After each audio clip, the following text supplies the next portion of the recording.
हर महीने सूर्य अपनी राशियां परिवर्तन करता है। अपने एक राशि से निकल करके दूसरी राशि में जाता है और जहां जहां सूर्य जाएगा, क्योंकि सूर्य राजा ग्रह है, राजा माना गया और सूर्य के ही इर्द गिर्द सभी चीजें हो जाती है। तो जैसे ही सूर्य किसी दूसरी राशि में प्रवेश करेगा, वहां कोई ग्रह बैठा है उसे अस्त कर देगा। अस्त का प्रभाव बहुत, देखिए, अस्त होना, सूर्य का परिवर्तन करना, ये एक सामान्य प्रक्रिया है। लेकिन इस प्रक्रिया में इसका जो इम्पैक्ट आएगा वह थोड़ा सा बड़ा हो जाता है। विशेष बात तब हो जाती है जब शनि देव अस्त होते हैं, क्योंकि शनि देव को कर्मशील ग्रह माना गया, कर्मों का फल देने वाला ग्रह माना गया। आपके कर्मों का सारा लेखा जोखा शनि रखता है। आपको कर्म के लिए प्रेरित भी शनि देव करते हैं और वही अस्त हो जाएंगे। विशेष आपके पंचमेश हैं और वह अस्त हो रहे हैं तो आपके प्रभाव भी इसके आएंगे। लेकिन यहाँ पे बात एक मेरे नजरिए से देखो तो यहाँ आपको देखना पड़ेगा, शनि देव अस्त हो रहे हैं लेकिन वह हो किससे रहे हैं? सूर्य से। और सूर्य के प्रभाव आपके लिए क्या लेकर के आते हैं? अब क्योंकि शनि अस्त हो रहे हैं और सूर्य तो प्रभाव में रहेंगे, तो उसका प्रभाव आप पे आता रहेगा। शनि देव अस्त हो रहे हैं तो इसका मतलब ये नहीं कि दूसरे ग्रह जो है वह प्रभाव नहीं लाएंगे, दूसरे ग्रह भी प्रभाव लेकर के आएंगे। पूर्ण चर्चा इस वीडियो में करेंगे। वीडियो कहीं अच्छा लगता है लाइक कीजिएगा, शेयर कीजिएगा, सब्सक्राइब जरूर कीजिएगा। समझिए कैसे आपको काम करेगा यह शनि आपके लिए। शनि अस्त हो रहे हैं, कब हो रहे हैं? 11 फरवरी 2024 को। और कब तक रहेंगे? 16 मार्च। किन्हीं जगहों पे 18 मार्च है, कहीं पे 17 मार्च है। मेरे पास में जो मेरा पंचांग है जिससे मैं काम करता हूं उसमें 16 मार्च है। हाँ, एक दो दिन ऊपर नीचे का यह फिर आता जरूर है।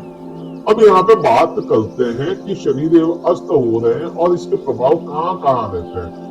एक तो पंचम भाव में अस्त हो रहे हैं, तो शनि जहां अस्त हो रहे हैं वहां के प्रभाव लेकर जाएंगे। शनि अस्त हो रहे हैं तो इनको दूसरा भाव मिला, जो दूसरा हाउस है शनि को, आपका सुख भाव, यहाँ पे प्रभाव लाएंगे। शनिदेव की दृष्टियां जहां जहां जाएंगी, दृष्टियों को समझेंगे तो दृष्टि शनिदेव को सबसे नजदीक और सबसे दूर की मिलती है। शनिदेव को तीसरी दृष्टि और 10वीं दृष्टि, ये दो दृष्टियां एडिशनल मिली हुई है। 7वीं दृष्टि सभी की कॉमन होती है। तो जहां दृष्टियां हैं, तीसरी दृष्टि, 7वीं दृष्टि और 10वीं दृष्टि, यहाँ पे भी आप पे शनिदेव के प्रभाव आएंगे। अब इनको कोट, ये तो हो गया, लेकिन दूसरी तरफ से कोट करते हैं, इसको समझते हैं। देखिए, सूर्य आपके पंचम भाव में आएंगे। सूर्य आपके लिए क्या है? आपके तुला लग्न के लिए सूर्य क्या होता है? तुला लग्न या तुला राशि के लिए सूर्य आपके 11वें भाव को स्वामी। 11वां भाव अपने को क्या रिप्रेजेंट करता है? 11वां भाव सीधा सा अपने को रिप्रेजेंट करता है लाभ। आपके जीवन के जितने भी लाभ है, जितने भी लाभ है आपके जीवन के, चाहे पैसे का हो, चाहे किसी भी चीज का लाभ हो, चाहे आपका रहने का लाभ हो, कोई भी लाभ हो, वो मैटर नहीं करता क्या। लाभ मीन्स लाभ, आपके सभी लाभों को सूर्य रिप्रेजेंट करते हैं और वह यहाँ पे आ रहा है। तो यहाँ आपके लाभ भाव का स्वामी पंचम भाव में आएगा तो यहाँ पे लाभ भी बढ़ाएगा। लेकिन यह यहाँ का जो डिस्पोजिटर है वह अस्त हो जाएगा, तो यह अस्त होना आपके लिए थोड़ा सा प्रॉब्लम क्रिएट करेगा। सबसे पहला असर आपके आएगा प्रेम संबंधों में। प्रेम संबंधों में वैसे भी तुला राशि वाले जातकों को परेशानियां देखने को मिल रही और यहाँ पे यह अस्त हो जाएगा। तो यहाँ आपके साथ में क्या होना है? यहाँ पे ऊर्जा बढ़ जाएगी। अस्त तो शनि हो रहा है लेकिन सूर्य यहाँ पे आ गया, ऊर्जा को बढ़ा दिया, एक्सपेक्टेशन को बढ़ा दिया और वह एक्सपेक्टेशन सामने वाला पूरी ना कर पाए और वह वाद विवाद का कारण बन जाए। एक्सपेक्टेशन अपनी थोड़ी सी कंट्रोल में रखिएगा। प्रेम संबंधों में, आपके शिक्षा में, आप है ना कोई ज्ञान अर्जित कर रहे हैं, किसी गुरु के पास में गए, किसी आप टीचर के पास में गए, उससे एक्सपेक्टेशन आपकी बड़ी हैवी हो जाएगी, बहुत ज्यादा। और फिर वो खरा नहीं उतरेगा तो फिर गुरु के प्रति आपके सम्मान टूटेगा। तो एक्सपेक्टेशन उतनी ही रखें जितनी वह पूर्ति कर पाता हो। संतान सुख में भी यही चीज आ रही है, संतान के प्रति एक्सपेक्टेशन बढ़ जाएगी लेकिन वो पूरी नहीं कर पाएगा, फिर आपको परेशानियां देखने को मिलेगी। यह पंचम भाव का आपको चीजें सामने आएगी। इच्छा पूर्ति, इच्छाएं आपकी बहुत बढ़ जाए, यहाँ पे इच्छा पूर्ति के लिए एक्सपेक्टेशन बढ़ जाए, इच्छा बढ़ जाए और उसकी पूर्ति शनि ना कर पाए यहाँ पे, क्योंकि सूर्य तो इच्छाओं को बढ़ा देगा। तो यह चीज आपके लिए प्रभाव आना है जहां शनि बैठा है। तीसरी दृष्टि की बात करते हैं। तीसरी दृष्टि शनि देव की आपके सप्तम भाव का है। अब सप्तम भाव को आप समझेंगे या देखेंगे तो सप्तम भाव को रिप्रेजेंट करने वाले ग्रह होते हैं मंगल ग्रह, क्योंकि मेष राशि यहाँ पे होगी और मेष का मंगल समझ में आता है। मंगल की स्थिति बहुत जरूरी है यहाँ पे फिर, क्योंकि शनि तो अस्त होकर के दृष्टि डाल रहे हैं यहाँ पे, तो यह तो प्रभावों को तोड़ेंगे, लेकिन यहाँ का डिस्पोजिटर, यहाँ का स्वामी कौन है, वह किस स्थिति में बैठा है? वह उस स्थिति में बैठा है जहां सबसे अच्छी पोजीशन होती है किसी भी ग्रह के लिए। किसी भी ग्रह के लिए अपनी उच्च अवस्था में बैठना सबसे अच्छी पोजीशन होती है, जहां से वह फल देगा ही देगा, देगा ही देगा। अगर आपके लग्न चार्ट में मंगल खुद पोजीशन वाइज गलत बैठा है, 6, 8, 12 में कहीं बैठा है या राहु से कंजप्शन करके बैठा है तो फिर बात और है। अदरवाइज यहाँ पे मंगल आपके लिए, चाहे यह शनि की अस्त दृष्टि यहाँ पे, फिर भी आपके पति पत्नी में ऊर्जा, पति पत्नी में सम्मान, पति पत्नी में आपके कॉम्बिनेशन अच्छा करवाएगा।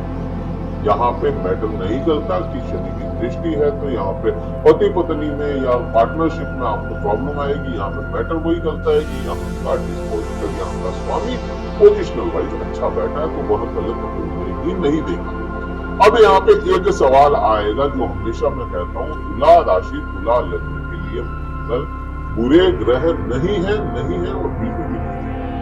मंगल आपके लिए द्वितीय भाव के स्वामी है, यहाँ से भी अच्छा ही करने की कोशिश करेंगे, क्योंकि द्वितीय भाव तृतीय भाव में नहीं आता आज के समय में, तो कम से कम, क्योंकि समय परिवर्तन करता है और आपका नजरिया भी बदलता है। वैसे ही एस्ट्रोलॉजी में एक समय था जब द्वितीय भाव को मारक माना जाता था, लेकिन आज के समय में आपकी वाणी आपके कंट्रोल में होनी चाहिए, वाणी में ऊर्जा होनी चाहिए, वो होगी, क्योंकि मंगल वही का स्वामी है और सप्तम भाव यह भी, ये दोनों ही भाव सभी को चाहिए। तो यहाँ पे आपके मारक ग्रह नहीं है, समग्रह है और अच्छी पोजीशन में है, तो वह अच्छा ही करेगा समग्रह।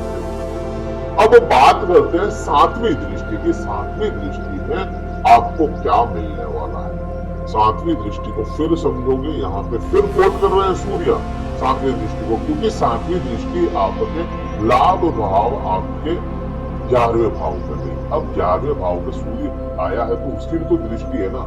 हाँ, यहाँ पे ये पिता पुत्र एक साथ हो जाएंगे तो फिर वो झगड़ा तो होगा, यहाँ पे कहें कॉन्फ्लिक्ट होगा, लेकिन ये कॉन्फ्लिक्ट होते हुए उसकी कॉन्फ्लिक्ट की दृष्टि जा रही है। अब जिस भाव पे गई है दृष्टि, वह भाव खुद सूर्य का है और शनि अस्त होकर के दृष्टि भले ही डाले, सूर्य की तो दृष्टि, सूर्य तो अस्त हुआ नहीं, सूर्य तो किसी प्रकार से अस्त हो नहीं सकता। ग्रहण जरूर लग सकता है सूर्य को, लेकिन वह ग्रहण की चपेट में नहीं है, क्योंकि राहु की चपेट में नहीं आया, केतु की चपेट में। तो यहाँ सूर्य की दृष्टि आपके लाभ में किसी प्रकार की कमी नहीं होने देगी। यह समय चाहे कोई कुछ भी करे, आपका लाभ टूटेगा तो। 10वीं दृष्टि की बात करोगे तो 10वीं दृष्टि फिर वही है, 10वीं दृष्टि घूम फिर के आपके द्वितीय भाव पे आ गई, और द्वितीय भाव मंगल पोजिशनल वाइज अच्छे बैठे हैं। द्वितीय भाव के स्वामी मंगल, वृश्चिक राशि के स्वामी मंगल। अब पोजिशनल वाइज यह अच्छे बैठे हैं। वाणी में, हाँ, यहाँ पे आपको देखिए शनि क्या करता है, शनि मंदा करता है, धीरे कर देता है, बिल्कुल स्लो।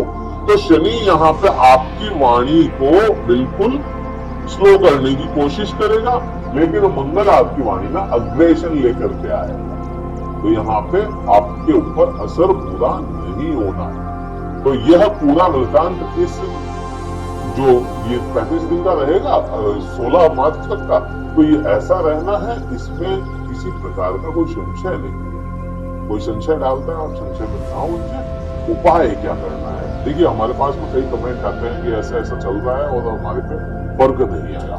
फर्क कैसे आएगा? आप कोई उपाय अगर नहीं कर रहे हैं, आप अपने हिसाब से कर सकते हैं। कोई देखे समझे पंचमेश का उपाय करें, आप नवमेश का उपाय करें, कोई ग्रह बुरा है तो उसका उपाय करें, तो वो ठीक है। अब हम बताते हैं, वो भी आप कर सकते हैं। हम बहुत जनरल उपाय बताते हैं जिससे बैकफायर ना हो, इस टाइप के हम उपाय बताते हैं। कोई ऐसा उपाय नहीं होता। उपाय करेंगे तो फर्क भी आएगा। तो उपाय इस समय में क्या करें? इस समय में शनि अस्त हो रहा है, सूर्य से हो रहे हैं, तो सूर्य के उपाय चल रहे हैं, क्योंकि लाभ बहुत जरूरी है। तो लाभ पे भी कॉन्फ्लिक्ट की दृष्टि तो आ रही है, क्योंकि शनि और सूर्य का कॉन्फ्लिक्ट होगा। तो यहाँ आपको केवल और केवल सूर्य का उपाय करना चाहिए। सूर्य का क्या उपाय रहेगा?